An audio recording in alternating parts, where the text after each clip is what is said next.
Good morning, everyone. Good day around the world.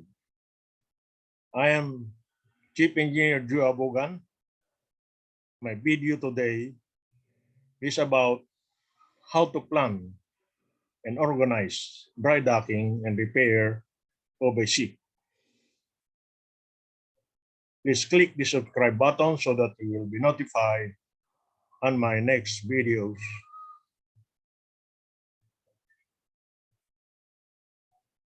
SOLAS requirements for dry docking.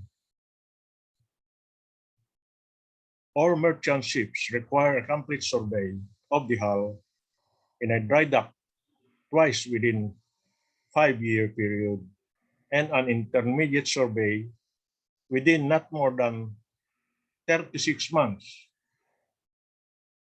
For passenger ships, the inspection of the hull bottom is to be done annually. The main purpose of dry docking a ship is to expose the underwater parts for inspection, repair, and maintenance. What is SOLAS? It is the International Convention for the Safety of Life at Sea. It is a maritime treaty of nations that sets minimum safety standards in the construction, equipment, and operation of a merchant ship. The duration of dry docking is at least 3 to 7 days. It depends on the extent of work to be done.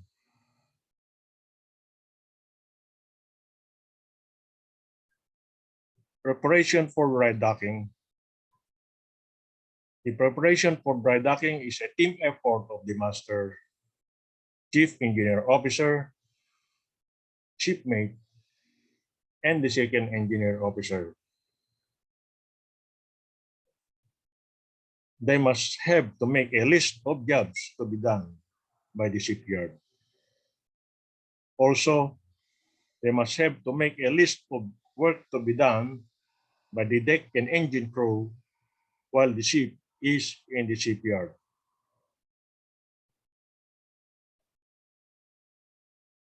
Preparations for dry docking, dry dock file.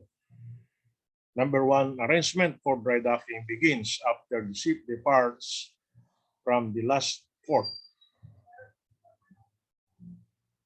Number 2, a list of individual jobs is done with the specification sheets. These sheets are compiled in a dry dock file 6 months to 1 year before the date of the dry docking. The company or ship owner will submit to several shipyards for quotation. Number 4, the jobs priced individually and as a whole. This allows the ship superintendent assigned to streamline the jobs to be done by the shipyard.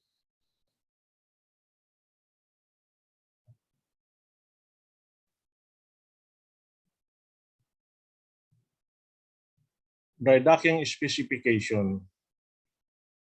Dry docking schedule of the vessel shall be given in advance, and it is important that the dry docking job orders is submitted to the company at least 6 months before the dry docking.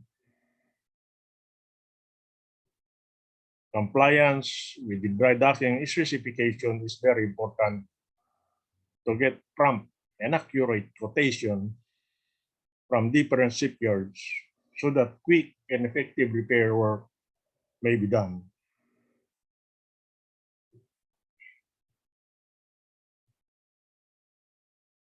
Preparation for dry docking. Number 1,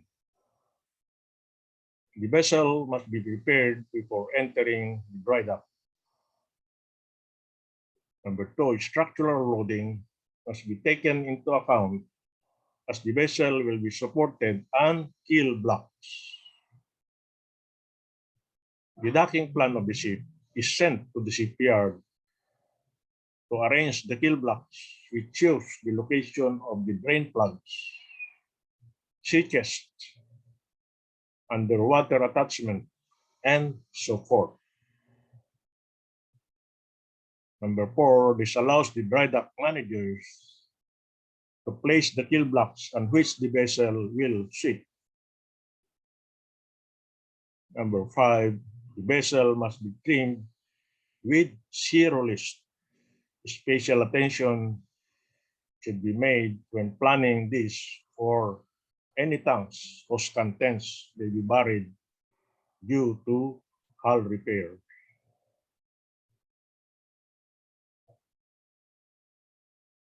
When the ship is inside the dry dock, safety and firefighting responsibilities of the vessel are handed over to the dry dock safety department for the duration of the dry and wet dock period. Number 2, all hot work, tank entry, or jobs requiring special safety measures carried out by ship's crew must be first agreed with the dry dock safety department. A daily meeting is held in the shipyard office to discuss forthcoming jobs, any jobs that need special requirement, and to monitor the progress of dry dock jobs. This meeting to be attended to by shipyard managers of each department, the ship's officers, and ship owners' representatives.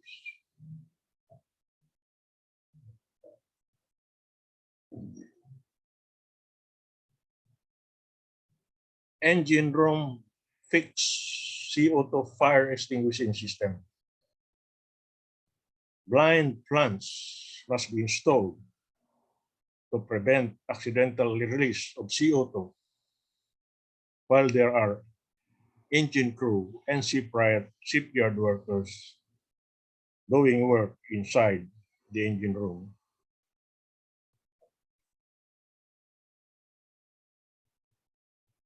When the ship is inside the dry dock, inspections and measurements to be done. When the ship is inside the dry dock, it is to be placed on keel blocks of sufficient height, and proper staging is to be erected as may be necessary for the examination of the hull plates, including bottom and bow plating, keel, stern frame, and rudder.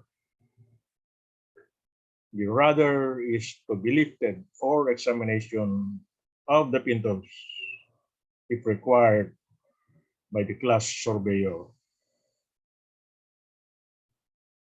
Number 2, attention is to be given part of the structure, particularly due to excessive corrosion or deterioration, causes of shaping, and to any undue unfairness of the hull bottom plates. Number 3, the clearances of the rudder bearings are to be measured.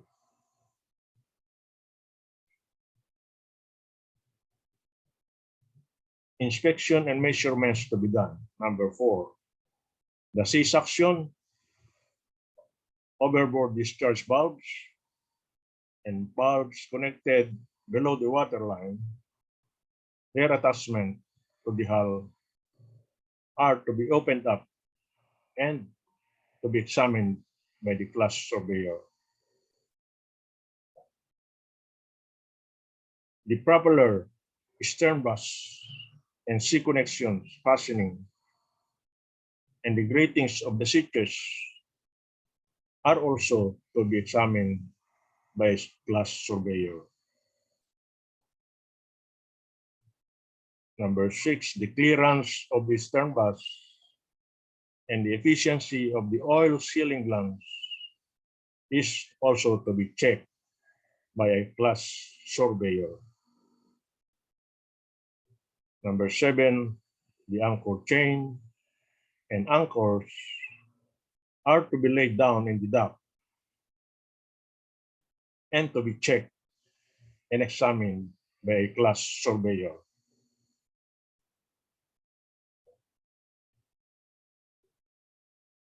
Main engine jobs to be done by ship's crew or shipyard workers.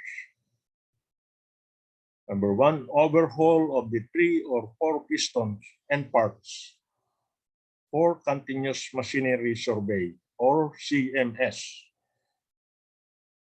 Open up 3 or 4 main bearings and journal bearings for CMS survey. Number 3, usually if the 3 or 4 parts are in good order, all the other parts is considered by the class surveyor as survey. We call this sampling survey.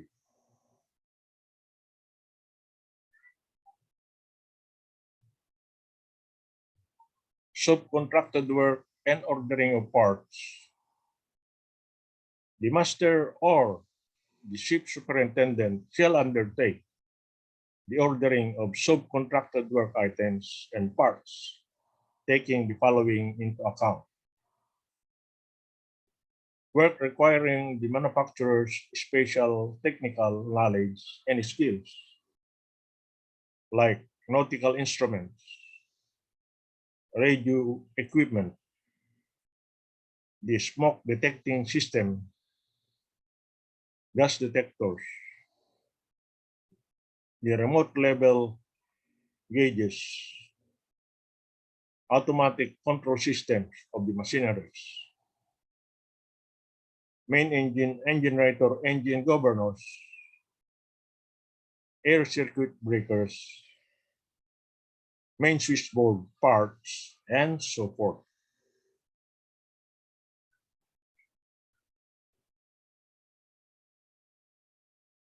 Subcontracted work and ordering of parts. Work involved technical difficulties is the shafting system, propeller, stern tube seal, propeller shaft bearing, work in an elevated place, a work by dry dock workers, sea valves, switches, renewal of bottom seal plating, and so forth. Work under time restriction. Urgent work of important equipment must be completed before undocking of the ship.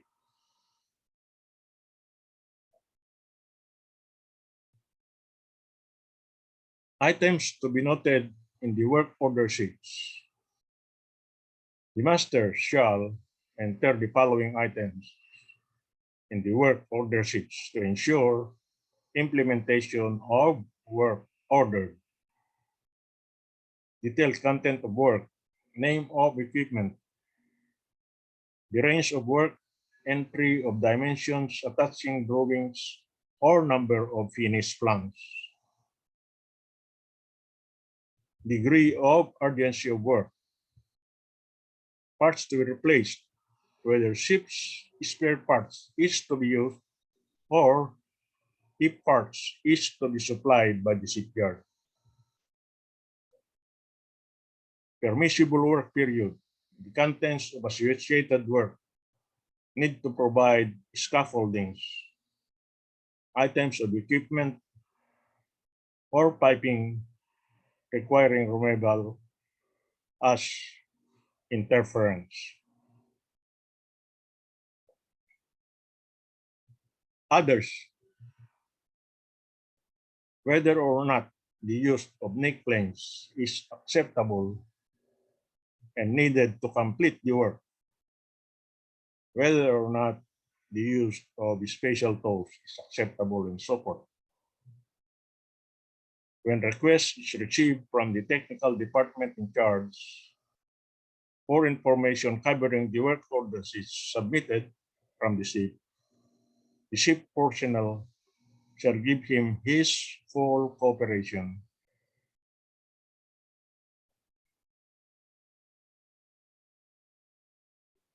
Work order sheets from the ship shall have master signature. Those parts requiring a long period for delivery shall be requisitioned as early as possible, taking into consideration the scheduled period of implementing the work. For covering more than one department, worksheets shall be prepared following adequate coordination between the persons responsible in each department.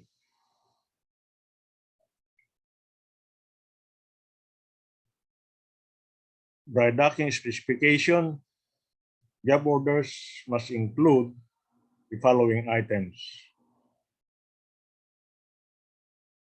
defective machineries, maker and type, current defective conditions, necessary spare parts and repairs. Number 2, dent damage on the hull plating and construction. Size of damaged area, including interest construction. Position of damages to be indicated with frame number and hull plate number. For the renewal of piping, we need a diameter, length, numbers of bends, branches, and flanges.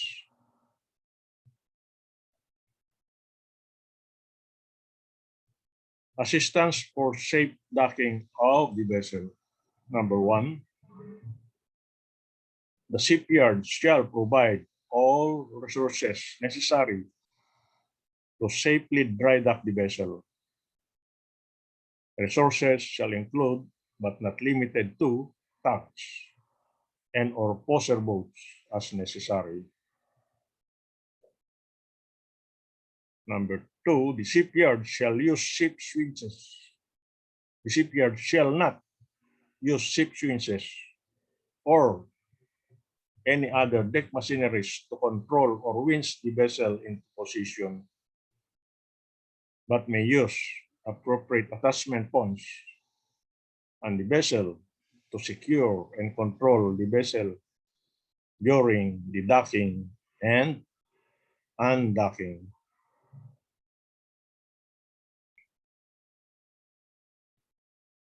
Operational limits. The shipyard shall operate the dry dock with the following limitations. Number 1, dry dock freeboard for floating dry docks. The final lifted pontoon deck freeboard shall be 30 centimeters. Number 2, trim between the keel blocks and the keel shall exceed 30 centimeters per 30 meters of length during the landing of the vessel. Number 3, once the vessel is fully landed, a maximum ship dock trim of 120 centimeters per 30 meters of length shall not be exceeded at any time.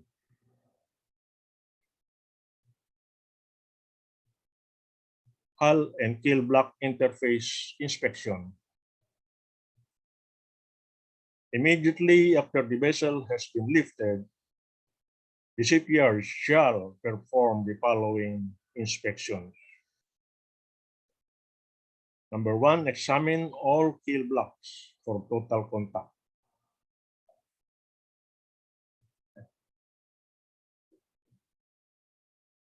Number 2, seam the keel blocks as necessary to provide total even keel block contact with the vessel's hull. 3, refloat the vessel and take corrective action if any tendency to strain or injure the vessel and hull is observed. or if the vessel is more than 15 centimeters off the center of the keel block.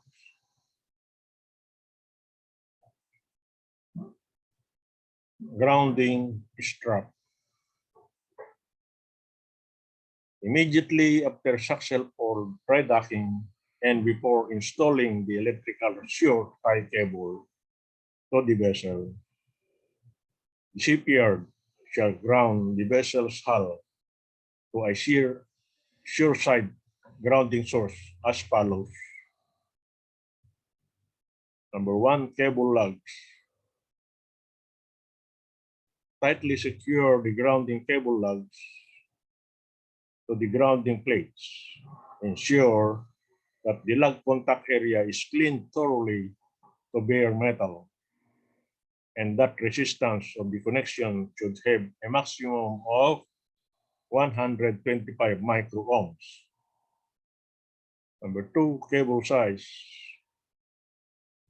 Ensure that the cross-sectional areas of return ground cables are 1 million circular miles minimum, for each 1,000 amperes for each 30 meters. One or more cables connected in parallel may be used to meet the minimum cross-sectional area requirements.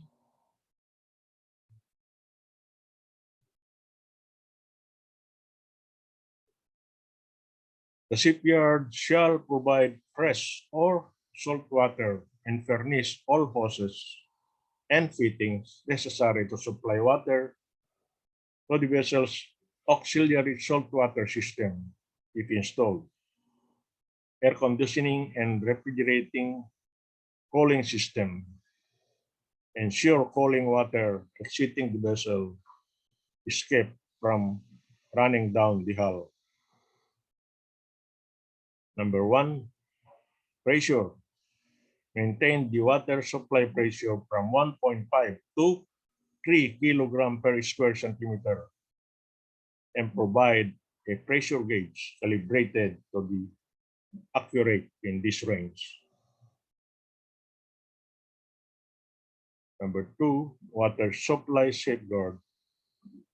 Safeguard the water supply taken from a freshwater system in compliance with local ordinances and public health service regulations.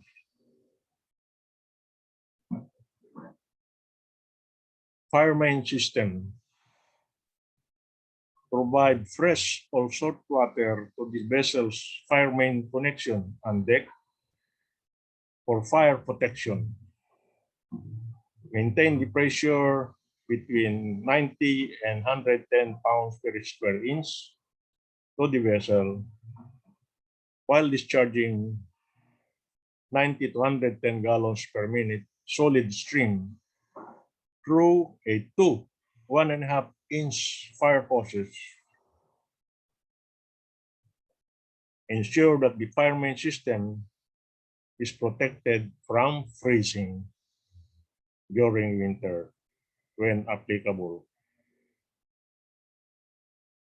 Number one, water supply safeguard.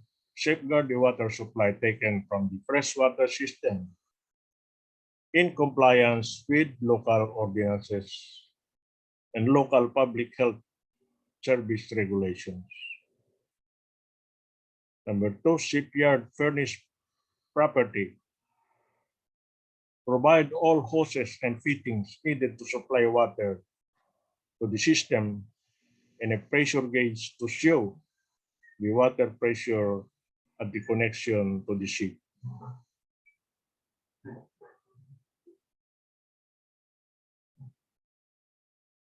Still about fire main system. Number three, additional supply lines. Should any portion of the fire main system be secured due to system repairs, provide additional supply lines to pressurize all working portions of the system and maintain the flow rate specified. 4. Booster pumps. if used and not in continuous operation, shall be fitted with a controller or starter switch located near the gangway, readily available to the crew.